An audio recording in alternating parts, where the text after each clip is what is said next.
The next day, Dao Ming woke up determined to do what he had to before it was too late. He went straight to Josie to tell him he wouldn't give up on Chelsea no matter what. Josie called Chelsea and asked her to turn off her phone for the day. Meanwhile, Dao Ming was searching everywhere for her, trying to call her, but her phone was off.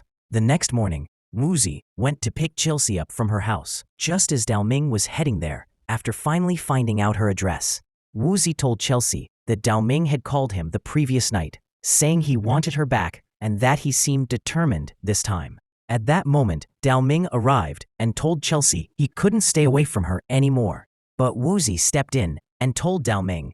When the bus arrived, Chelsea got on without saying a word and left them both behind. Dao Ming ran after the bus, unable to let Chelsea go. Just as he was about to lose hope, she got off the bus too. Turns out she's as stubborn and clueless as he is, and couldn't bear to stay away from him. But of course, these two can't have peace for long. It's us who have to suffer through their antics. Suddenly, the police showed up to arrest Chelsea for stealing a necklace, because our genius Dao Ming had filed a theft report about it. When he couldn't figure out where to find her, he thought the police would bring her to him. Oh Lord, give me patience. I can't handle these kids anymore. When Chelsea was released, she yelled at him a bit, but then forgot about it and hugged him tightly. Their touching reunion was cut short by the sound of their rumbling stomachs, so they went to grab some food. Over dinner, Dao Ming told her they should go to London together. Chelsea wasn't keen on the idea since she didn't know anyone there and doubted she could adapt. He asked her. She gave him a silly answer. Isn't it my right to get off? Annoyed, Dao Ming walked away because, of course, he has his moments of sulking too. Chelsea ran after him, but instead of saying she'd go with him, she awkwardly said, later. Dao Ming confronted Woozy, warning him to stay away from Chelsea. Dao Ming grabbed him, insisting he back off. Woozy, in a surprisingly calm tone, said, fine, I'll stay away. But Woozy wasn't entirely serious. He only said it to provoke Dao Ming into holding on to Chelsea and calming his temper.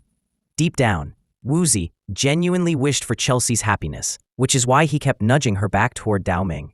One day, Woozy left Chelsea a voice message before heading to Taiwan. In it, he admitted that he had wanted to win her over, but understood that her heart belonged to Dao Ming.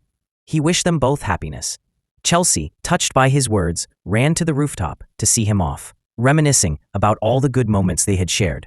Meanwhile, Dao Ming was wandering around aimlessly when Chelsea suddenly approached him.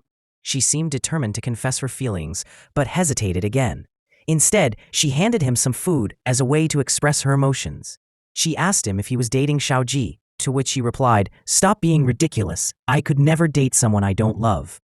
Chelsea then asked, would you promise to date me then? Her sudden question caught him off guard, and he nearly choked in surprise. She has this habit of getting his hopes up only to leave him hanging again. Poor guy. It's not like he's a prize in a box of cereal. But this time, Chelsea assured him she was serious.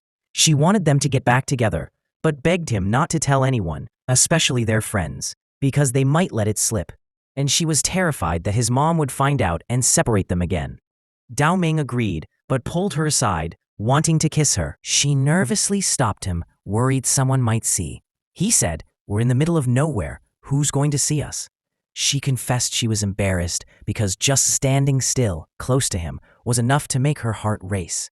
Elsewhere, Josie and Shinny were plotting to help the two reconcile. One day, Chelsea noticed some strange people following her. When she ran into Josie, she told him to hide quickly. After the strangers left, Josie explained they were Dao Ming's bodyguards, hired by his mother to keep an eye on him. Josie warned Chelsea not to go home that night for her own safety. So Chelsea decided she'd stay at her friend Sherry's place instead.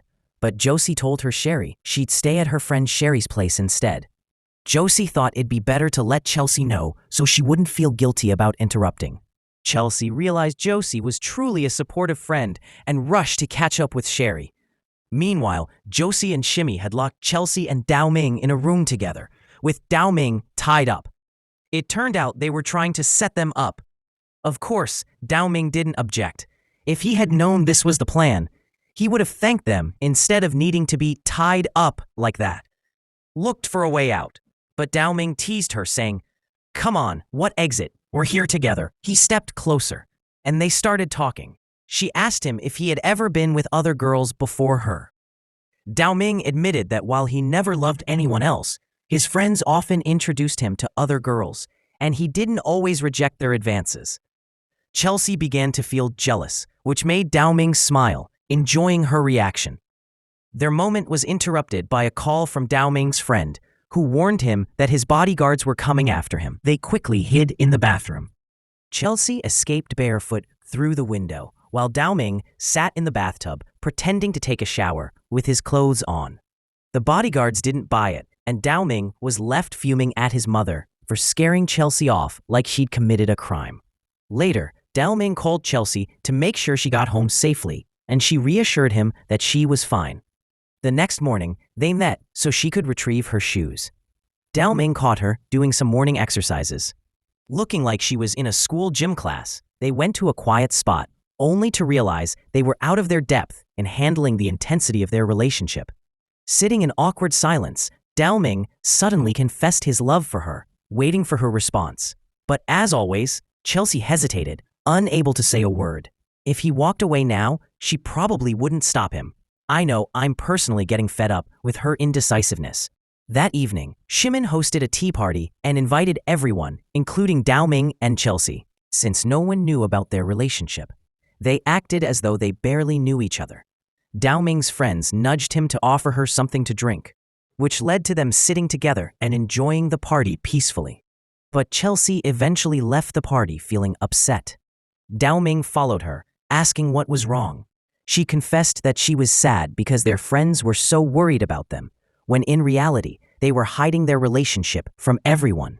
Dao Ming retorted, "You won't even admit your feelings for me, so how do you expect to tell them anything?" Chelsea was about to confess her love when they overheard Sherry confessing her feelings to Shimon, only to be rejected without hesitation. Chelsea went to comfort her friend and later sat with Dao Ming, visibly distressed. Dao Ming, frustrated, told her, "Instead of worrying about others, maybe focus on our relationship first. It's so unclear. Even I don't know where we stand anymore." He pressed her to share her feelings, but once again she avoided answering. Fed up, Dao Ming walked out, deciding it would be the last time he'd see her. But Chelsea ran after him, finally shouting out that she loved him. She confessed to everyone that they had been secretly dating.